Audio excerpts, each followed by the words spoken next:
সম্মানিত ব্যক্তির সম্মান আল্লাহ নিজেই দেন, বাড়ায়া দেন। গুণীমানী ব্যক্তির সম্মান আল্লাহ নিজেই দেন। আল্লাহ পাক কোরআনেও সম্মানের কথা বলেছে। এই কথাটা কেন বললাম? গতকালকে একটা ঘটনা দেখলাম। এদেশের সেনাকুঞ্জের মধ্যে এদেশের 3 বারের প্রধানমন্ত্রী যিনি বেগম খালেদা জিয়া ওখানে সুন্দর করে বসে আছেন। আল্লাহ তাকে সম্মান দিয়েছেন। শুধু খালেদা জিয়াই নয়, ওখানে আমিরে জামাত পর্যন্ত সুযোগ পেয়েছে। আমিরে জামাত সেখানে বসে আছেন, খালেদা জিয়াও বসে আছেন, অনেক নেতা নেত্রী বসে আছে। এই বলার উদ্দেশ্য আমার এটাই নয়, শুধু আল্লাহর কোরআনের আয়াত যে সম্মানের কথা বলেছে এটা বোঝাচ্ছি। আল্লাহ রাব্বুল আলামিন বলছেন, কুলিল্লাহুম্মা মালিকাল মুলকি তুতিল মুলকা মান তাশা ওয়া তানজিউল মুলকা মিম্মান তাশা। আল্লাহ পাক বলছেন, ক্ষমতা দেওয়ার মালিক আল্লাহ, নেওয়ার মালিকও আল্লাহ।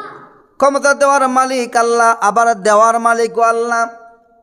আল্লাহ ক্ষমতা দিয়েছিল স্বৈরাচার লেডি ফেরাউন, এই ক্ষমতা ধরে রাখতে পারে নাই, ঠিক কিনা বলেন? লেডি ফেরাউন ক্ষমতা ধরে রাখতে পারে নাই, সম্মান রক্ষা করতে পারে নাই। এর জন্য আল্লাহ তাকে জুতা পিটা খাওয়ায়া এই দেশ থেকে বিতাড়িত করেছে, ঠিক কিনা বলেন?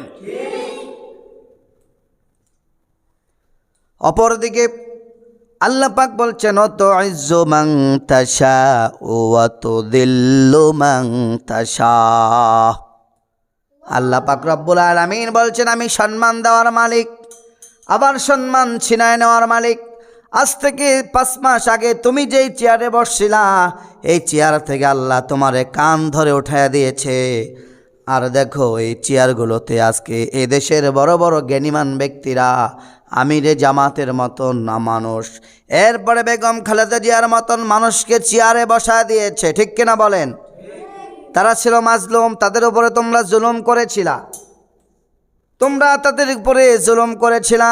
জুলুমের কারণে আল্লাহ রাব্বুল আলামিন তাদেরকে সম্মানিত স্থানে বসায় দিয়েছেন।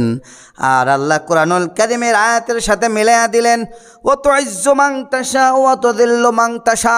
ইজ্জত দেওয়ার মালিকও আমি আল্লাহ, আবার সম্মান ছিনায়া নেওয়ার মালিকও আমি আল্লাহ। কথা বলেন ঠিক কিনা? এর জন্য মানুষের সঙ্গে খারাপ আচরণ করা যাবে নাকি? বেয়াদবি করা যাবে? ক্ষমতা পেয়ে জুলুম করা যাবে নাকি? ক্ষমতা পেয়ে জুলুম করা যাবে না। জুলুম করলেই পরিণতি হবে লেডি ফেরাউনের মতো, ঠিক কিনা বলেন?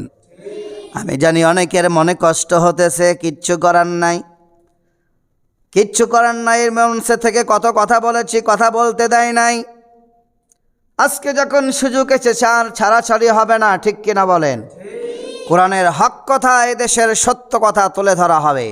মঞ্চ থেকে, মসজিদ থেকে যদি বলা না যায়, কোথায় থেকে বলবে ইমামরা? এজন্য সম্মান দেন কে? জোরে বলতে হবে। আবার সম্মান ছিনিয়ে নেন কে? ক্ষমতা দেন কে? আল্লাহ পাক বলছেন, তাবারাকাল্লাযী বিয়াদিহিল মুলক। মুলক মানে রাজত্ব। এই তামাম পৃথিবী, আসমান জমিন সব কার রাজত্ব? কথা বলেন না কেন আপনারা? আল্লাহর রাজত্ব। এই রাজত্বর অংশীদার আল্লাহ সবাইকে দেন না। আল্লাহ যাদেরকে ভালোবাসে তাদেরকে দেন। আবার ওই ক্ষমতার মসনদে বসার পরে জুলুম করলে আল্লাহ ফিরআউনের মতন, হামান নমরুদের মতন, ভুশের মতন জুতা পিটা খাওয়াইয়া দেশ থেকে বিতাড়িত করে। কথা বলেন ঠিক কিনা? এজন্য আমরা কি জুলুমবাজ হব?